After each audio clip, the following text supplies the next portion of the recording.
Presented by RE/MAX Diamond Realty. Gina from RE/MAX Diamond Realty is here in studio as she always is at this time, and we are talking about a two-parter. We're talking about surveys and as-built. Half a day, Gina? Half a day, Jason. Okay, we're just going to cover surveys today, which is neat because we want to save the as-built. Each of them certainly deserves its own episode, but we've talked about surveys before. We've even gone out in the field, and you have taught us about those little tiny discs that demarcate property. Yes, what it means to do that. But survey maps today, in particular, we run into families often that come to us because they own property as a whole, or they just own it by themselves. You know, they own the whole property, but they've decided they want to just cut a portion of it so that they could get it sold. I want to sell my property, I have an acre, but I only want to sell half of it. I'm thinking of keeping the other half.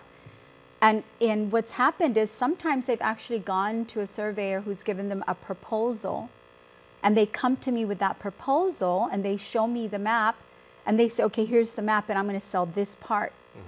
Well, that's all good. I'm glad you already have a proposal, but it's not, it's almost like a birth certificate. That's how I describe it to people. Listen, you don't have a birth certificate yet, so you haven't created anything until your surveyor actually plots this, turns it into land management. Land management has to go over the map itself. We actually have a map. Let's go ahead and bring one of those up as we continue let's take a look at that. Continue to talk about that, because so basically this legitimizes the property, and again, like where the various areas where it begins and where it ends. Yeah. So as just, you know, for the folks out there that want to take a look at their paperwork, if the document you have isn't stamped by land management, if it doesn't have a recording number, it's not a legal birth certificate of your property. It's just a sketch, or it's a proposal that somebody gave you, but it's not recorded. It's not a legal survey map. The other thing is, I've seen sketches recorded. I've actually seen a surveyor saying, okay, you see this area? This is what I'm documenting, and then for one reason or another, maybe you did a lease, maybe you're trying to clarify something on a document, and so along, you know, sometime along the line, somebody took that sketch and went and recorded the sketch. It's still not a legal survey map for the property. It's just a sketch. Yeah, I've seen those before, and we analogize often on this program about the difference between buying a house and maybe buying a car. And when you buy a car, they'll tell you, the loan officer will say, oh, just draw a sketch to your house so we know. That is not binding. It's not binding. It might have been used for whatever purpose you created that sketch for. And if you're like me, you can't draw anyway, so like it's a terrible rendering of what your property should look like. Well, and if it was done by a surveyor and that sketch was recorded, it is still not a legal identification of your property map. So there's a few things that need to take place for that survey to be created. Number one, your surveyor should have prepared the survey sketch itself, and then the owners that own that property must sign off on that map. Hey, I'm the owner, I'm signing off, I agree, this is it, this is what I have, I agree with the surveyor's work. You sign it, you take it to land management will then review it, they'll take a look at it if there aren't any issues.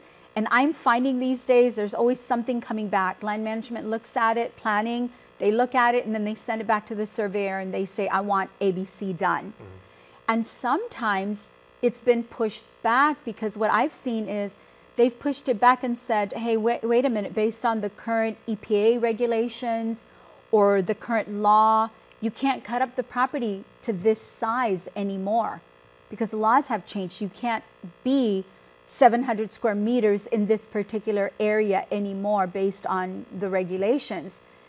And so the surveyor comes back to the owner, changes have to be made, it gets turned in, but the real point is if that's not done, completed, if you as the owner, if you haven't signed off and have a recording number now, it's not a survey map. It's not a legal document for a survey map. Just so people know, you have to do this at the onset of building your house, or is this once the final structure is completed and, you know, maybe even prior to inspection for water and power and all that stuff? You know, that's a good question. For instance, if I own an acre and I want to build my house, but I know in the future, if I want to build my house on that acre lot, but I'm thinking, listen, and for instance, I'm financing it, okay? If I built my house on the acre and I go to the bank and I finance it, now all of a sudden I'm financing the entire property. They don't care about the house, they're looking at the property. So it's only one lot and it's an acre piece, and I've built my house on it. So now the banks put a mortgage on that entire piece. But if I saved up and made the time and the effort to pay to have a survey map, for instance, I've cut it up into half, so half an acre piece, and the government's allowed it based on the area. And so now I've cut it up into 2 pieces, and I build my house on that half-acre lot. Now I go into the bank, and the bank will put a mortgage just on the half-acre. So the other half-acre, I own it free and clear. You know, I mean, that's the concept. I own the other piece free and clear. If I wanted to give it to my children now, I'm able to do that because there's no loan attached to it. So that's why it's beneficial to go this route, to look at everything. Okay. Yeah. Well, I'll tell you what, this was part 1. Like I said, we got a 2-fer. So sit tight because we are going to knock out the second part in our next episode. So that's coming up next week if you're watching us on KUAM TV. If you're on YouTube, just hit that next button and you can learn about As Built. That's coming up.